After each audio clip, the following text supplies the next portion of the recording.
Coucou à vous, je suis ravie de vous retrouver sur la So Énergie. J'espère que vous allez bien en cette magnifique et radieuse journée. Je tenais à vous faire une petite vidéo un petit peu courte peut-être, mais on verra après tout dépend. Je m'avance un peu sur la loi de l'attraction. Alors, pour beaucoup d'entre nous, c'est quelque chose d'assez abstrait, et puis pour d'autres, c'est quelque chose de bien concret, dont on a l'habitude, voire même de se servir comme outil régulier. Lors des pleines lunes, en l'occurrence, surtout, les effets de la loi de l'attraction sont beaucoup plus, comment dire, beaucoup plus énergétiques, donc beaucoup plus disponibles pour formuler nos vœux, pour formuler nos demandes. Un peu comme un petit enfant qui, juste avant les périodes de Noël, découpe dans un catalogue et passe commande à ses parents pour les jouets dont il a envie. Donc je vous invite à faire exactement la même chose, à faire votre liste de vœux, pas au Père Noël, mais à l'univers. Appelez ça la source, l'univers, Dieu, vos anges, vos guides. Quelles que soient vos convictions, quelle que soit votre religion, je vous invite à y croire dur comme fer. Ne perdez pas votre âme d'enfant, surtout en cette période de pleine lune. Dites-vous que cette pleine lune est magnifique et qu'elle a des effets très très positifs.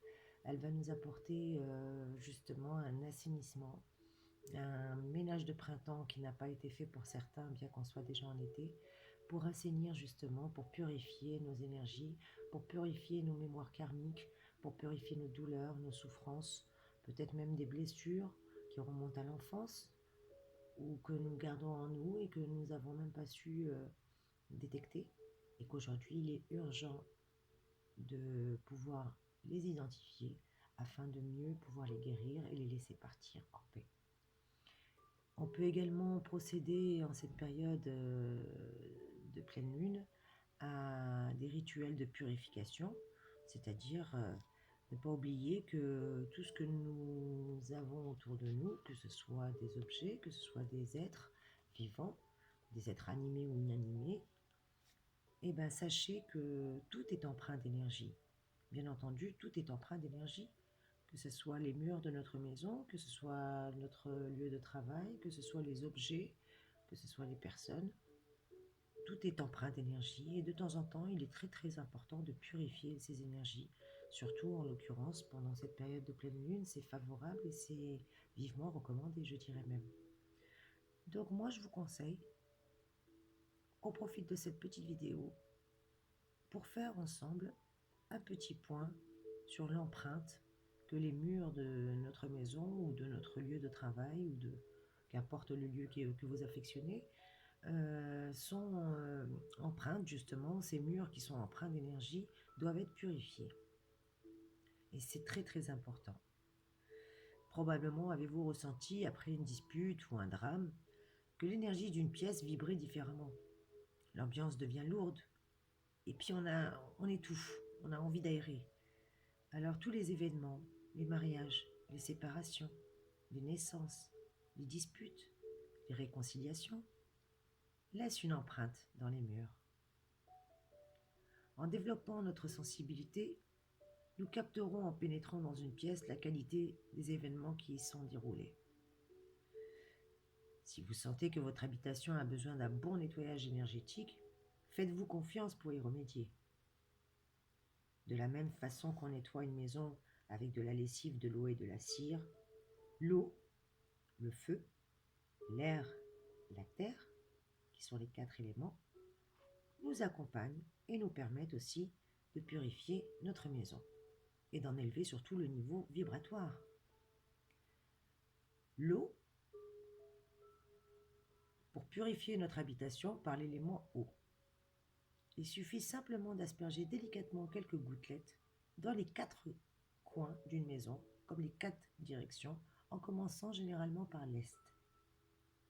Vous pouvez également disposer d'une petite coupelle d'eau à l'est de la maison ou de la pièce que vous souhaitez nettoyer. Dans ce cas, il est vivement recommandé de vider la coupelle tous les soirs, de la retourner et de la remplir à nouveau le matin avec de l'eau pure. L'énergie du feu. On allume une bougie en rendant hommage à l'énergie du feu pour purifier notre maison. Souvent d'ailleurs, vous verrez que chez les voyants, les bougies sont omniprésentes. Je crois que ce sont des grands consommateurs. En tout cas, la bougie est alors posée dans la direction du sud, de la pièce ou de la maison.